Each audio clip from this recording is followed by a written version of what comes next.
Hey guys, I'm Duncan Wilson. And I'm Sasha Syed, and you're listening to the Mortgage Sweet Spot Podcast, proudly presented to you by Mortgage Suite. This podcast is your go-to source for expert insights, innovative strategies, and the latest mortgage trends to help you make the most informed decision regarding your mortgage financing. Whether you're a first-time home buyer, a seasoned real estate investor, or maybe somewhere in between, you've come to the right spot. So sit back, relax, and get ready to discover your mortgage sweet spot. What's up, guys? It's episode 17, and I'm here with Alex because Duncan is gone. So Alex making another cameo on the podcast. Yes, sir. So we're going to talk today about your credit score and how that affects your application and basically the impact on your approval. So take it off. All right. I'm really used to Duncan talking a lot, so this is a little different for me, but fair enough. Take command. Feel free to take it over. Yeah, so credit is a key component of most mortgage applications. It's how a lender gauges how good you are for your loan and how good you are for loans that you've had in the past. So if you got, say, a car loan, and that lender is going to be reporting to Equifax every month, making sure that you're making your payments. Same thing with credit cards, same thing with student lines of credit, anything that you borrow money and are repaying it back in a fixed term or even an open term like a line of credit or a credit card gets reported to your bureau. And how you manage those payments, you know, there's some pie in the sky formula that determines your Equifax FICO score. And that's usually, you know, anywhere from low end 400. If it's 400, we got some problems, up to 900, and 900 is perfect. You never missed a payment. You use credit. You pay it back efficiently. Very hard to get to 900. It's also very hard to get to 400. You really have to try. Yep. But all things considered, for mortgage purposes in the AAA space, if your score is 680 to 900, you're pretty much good for anything on the market. Sometimes exceptions can be made down to like 640-ish. It can be mitigated by other borrowers on the file if they have good credit. Mm-hmm. But the second you get below 600, that's when we got to enter into the B space, because there are some reasons for a lender to be concerned. Maybe there was a collection in the past. Maybe there was missed payments on a car loan. Any number of things can lead to a lower credit score if you're overutilized in your cards. You know, say you got a $20,000 credit card and you're constantly keeping it at a balance of $18,000. Your utilization is around 90%. And, you know, lenders like credit cards, they enjoy it when you have a running balance, because then they get to charge you interest on those funds. But you want to keep that below 30% for credit purposes. So in example, if you have a $10,000 credit card, you keep the limit below $3,000, or not the limit, keep the balance below $3,000 every month when they report to the bureau, then you're A-okay. You're going to have a positive score so long as you made your minimum payment. But when that utilization gets a little bit higher, that's when you start to see some negative effects on your FICO score. Yeah, and then there's also some things that affect your score, like credit seeking. If you're, you know, applying for lots of different credit, or, you know, furniture or a car or something like that, you know, applying for too many things too soon can bring that score down. But one thing I do want to make note is that in the mortgage space, we are actually allowed to pull your credit as many times as we need to for 45 days from the first pull without it affecting your score. So a lot of people have this negative connotation with your credit score and a hard pull. It is a hard pull with us, but we're very, very different from the car space. So the car space takes your SID number, and then they send it out to every single bank and subprime lender that they're signed up with. It gets, you know, put with all of them right away. And because of that, it gets shot down. So I don't know what the mortgage space and Equifax deal they have, but like, you're allowed to go search your bank and talk to a broker and you know, kind of shop around without it affecting your score. Yeah, because it's understood that when you're looking for a mortgage loan, there's only going to be one loan at the end of the day. And it's important to have, you know, a broker shop around for you to various different lenders to make sure you're getting the right product. And anytime we fire up a deal, we have to pull a bureau on our end to make sure that we're doing our due diligence and checking the scores and checking your report. But then any lender that we send it to has to pull it on their end for their own due diligence and their own credit requirements. So there's two pulls right there. If you're shopping it to 2, 3, 4, 5 different lenders, then it can add up to multiple pulls. So long as it's all within that 45-day window, it only counts as one. because there is that common understanding, you're only applying for one mortgage loan, not multiple. So your credit score does affect your rates that you'll get. So like Alex said, typically 680 and above is considered prime. The Canadian insurers do sometimes allow for scores to be from 600 and above. That's also dependent on the lender as well. But typically, if your credit score is lower, your debt utilization is higher, you might have to go to the alt space or the B space. Now, that's when your credit score actually impacts the rate. So if you have something like 680 and above, you might get, the lowest rate available. But maybe if you're at like 650 or 649, you're just under 650, that's another tier. Going like below 600, that's another tier. Mm-hmm. Once you get below 600, it becomes really high risk. The rates can be higher. There's a lot more scrutiny like that. But essentially on prime lending, like the score is, if you're 680 and above, the rate is pretty much generally the same for everybody, right? Yeah, more or less. I mean, there's always going to be slight differentiations between different lenders and different loan structures and insurability on that loan. But you're in and around 50 basis points with all those different lenders. Your FICO score isn't the be all end all of how a lender is going to perceive your credit report and your credit worthiness. Yeah. There's going to be a little bit more digging into it and the history as to why that score is the way that it is. If you look at, say, a file that's got a 740 beacon score, that's good. That's a nice starting off point. But then if you dig into the file and you see there were collections in the past within the past 7 years, because your 7-year history is what reports to Equifax. And they go into it a little bit more in detail, and they discover that there was a consumer proposal or bankruptcy, what's considered a major credit event. And that is where you were overwhelmed by the debt that you had.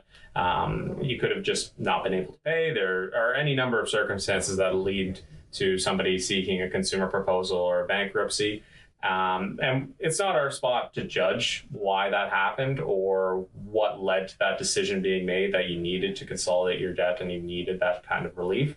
However, if I'm the mortgage lender and I'm lending you $400,000, $500,000, $600,000, I need to know that that loan is going to be secure and that you are going to be able to repay it and not default on it like this situation in the past.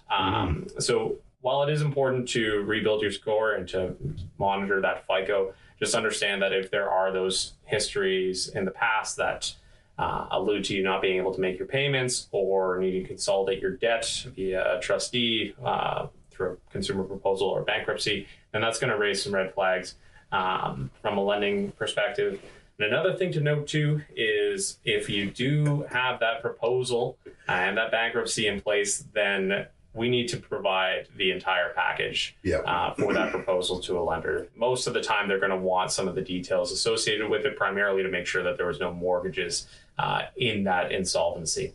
Yeah, that is a big one. Like, I think if you BK a mortgage, it's like really difficult to get another mortgage, even like 10 years down the road, right? It's tough. Yeah. I mean, there needs to be a solid reason for the BK. It could have been, BK stands for bankruptcy, by the way. That's mortgage talk. Yeah. It could have been a business. You were a small business owner and you co-signed on some business loans personally. You put your house up as collateral. And, I get it. As a small business owner, you want your operation, your baby to succeed, and you're willing to take some risks in order to do so. And sometimes it works, sometimes it doesn't.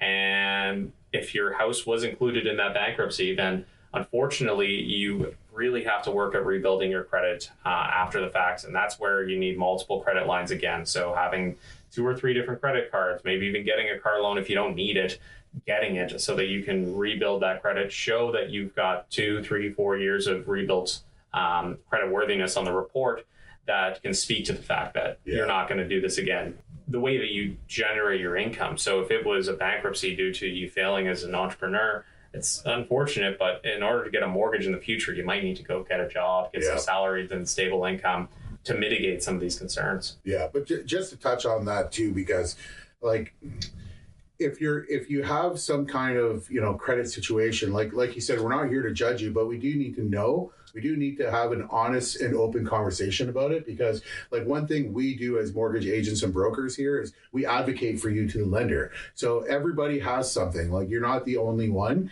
and like, but we need to know the honest, reason behind it, so we can advocate for you, we can fight for you. In most cases, that's what we do, right? And the lender wants to know, like he said. And another thing too, to your point is, let's turn the table. Imagine you were the lender. Imagine you wanted to lend somebody $500,000. Well, you're going to want to know everything that's going on before you make that investment, right? So that's the way they're looking at it. Sometimes some people might feel like, they're being judgy or they're coming down on you hard, but it's a pretty big loan and it's something to consider. If you are facing something like that and you're looking to rebuild, this is another thing I wanted to touch on is, getting a car loan is good. If you need the car and you can afford the payments, that's great. Just one thing I advise against is going after those money mart loans, those payday loans. Oh yeah. Going after the easy home loans. Like, they're advertised to you as like a way to help and a solution and to build your credit and to get you money when you need it. But they're also designed basically to kind of keep their thumb down on you. Absolutely. As an institution. It's really hard to get out of those loans. I understand it's sometimes difficult, especially when you just have one of those major events and nobody's, accepting you for your loan request because maybe your score is down to 550. But when you go to these easy financials, these money marts, they're charging you 35 to 45% in interest. Yeah, and crazy. Even if you make every possible payment, that's so much of the loan that's just going to servicing the interest on the debt and not repaying your actual principal, which is really, really tough to get out of when you're into it. So avoid those at all costs, unless you're really, really in a pinch and there's a very, very, very clear exit. You're coming into some money. If you're a commission salesperson, maybe that's the expectation, but it's tough. I'd avoid those at all costs. Stick to like a $300 Capital One card. Yeah, that's what's gonna be my next point. Like, the best thing to do is to start with one of those prepaid cards. Like, so myself, I have experience with this over COVID. At the time, I was running a car service where we went across the border with clients going to Metro Airport. They wouldn't let us go. And I had a lifestyle that I was trying to maintain even through COVID. I ended up losing everything. And by the end of the year, I had to go bankrupt. It was my first bankruptcy. It was very embarrassing, but it is what it is. COVID did that to a lot of different people. But what I did is when I got discharged, that my insolvency trustee suggested to me to start with a Capital One card. And in 1 year, my score went from 469 and went upwards almost 100 points just from getting gas and paying it right away. And on top of that note, another misconception is people think they have to carry a balance over to the next month for it to count as credit. That's not true. You use your card, you pay it immediately. It counts as using credit. It doesn't matter when you pay it, but it will shoot your score up. It's showing that you're active. You can use credit and you can pay it back. So that's another important thing to keep in mind.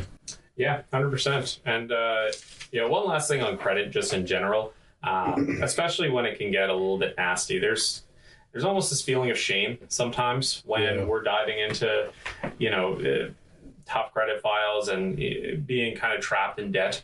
And just know people aren't here to judge when you're in these kinds of situations, especially us. But speaking about it and being upfront about all these things is really, really important. Going back to something Sasha mentioned, we're here to advocate for our clients and we're here to try and repair credit any way that we can. We were shit talking a little bit of Easy Money and Easy Financial and all those other lenders with the high interest rates and the unsecured debt.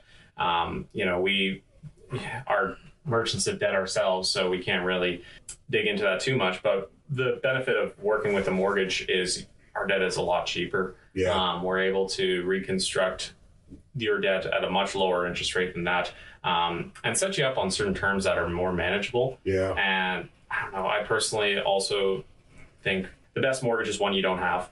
Obviously, debt sucks. We're not here to say that it doesn't. And paying things off quickly and effectively is a really, really valuable tool. And knowing the tools that you have available to you via your prepayment privileges and all this other stuff is really important. And that's something I like to do whenever I'm chatting about clients and how to actually knock this big loan down, because it is big. It's fucking daunting. And in times like this where tariffs are going to potentially come in, fuck up people's businesses, and impact all that other stuff. That's an elephant in the room, but the dirty T word. Yeah. It's spooky, and the best way to insulate yourself from all of this is just to not have debt. Yeah. And that's just one of the ventures of becoming financially free too. You know, building an income and then not having to pay half of it out to loans to finance your lifestyle. For sure. So essentially, to recap, 680 and above considered prime. Below 680 down to 600, still can get with a prime lender. Stuff's going on. Got to be honest with us so we can advocate for you to the lender. Some tips about your credit. Keep your utilization down below 30%. Don't be credit seeking. If you're going to apply for a credit card, wait some time before you apply for furniture or something else. Keep in mind that, credit is something that affects your score and it affects your ability to borrow money. And when you're getting a mortgage, you want to make sure that you're in line with that. Every Canadian could go to Equifax.ca. You go to Consumer Disputes tab, and in there you can request your bureau for free. You want to review it, and you want to make sure there are no discrepancies on there. Every Canadian can do this once a year for free. And I say this too because of experience. It was brought to my attention that there was 2 credit lines on my bureau that was shown as not included in my bankruptcy, but it was in fact. So I had to take my insolvency papers and send it to Equifax to show them that it was in fact included, and then they removed it. So Equifax, not perfect, get your bureau, review it, make sure everything's in line. And if you have any more specific or deeper questions, you just reach out to Alex or me. We're more than happy to talk to you about it. Yeah, 100%. And to fast track that Equifax review, we have a personal broker channel with Equifax. So if there are any things that you notice on your credit bureau, it's like, I paid that collection. Here's the proof. Send it to us. We can send it up to Equifax and usually have it removed within 24 to 48 hours. Oh, yeah. I had one experience where it was done right then on the phone. Mm-hmm. Yeah. So any questions about credit, feel free to give us a call in, or any one of these agents here can talk to you about it. All right. Perfect. Thank you. Ladies and gentlemen borrowers, thanks for tuning in to the Mortgage Sweet Spot. If you have any suggestions for upcoming episodes or questions for our hosts, me and Sasha, throw them in the comments below. And if you enjoyed the podcast, please subscribe to our channel on your preferred platform. We're available on Spotify, Apple Podcasts, or you can check us out on YouTube. Once again, thank you for tuning in, and we'll see you on the next one.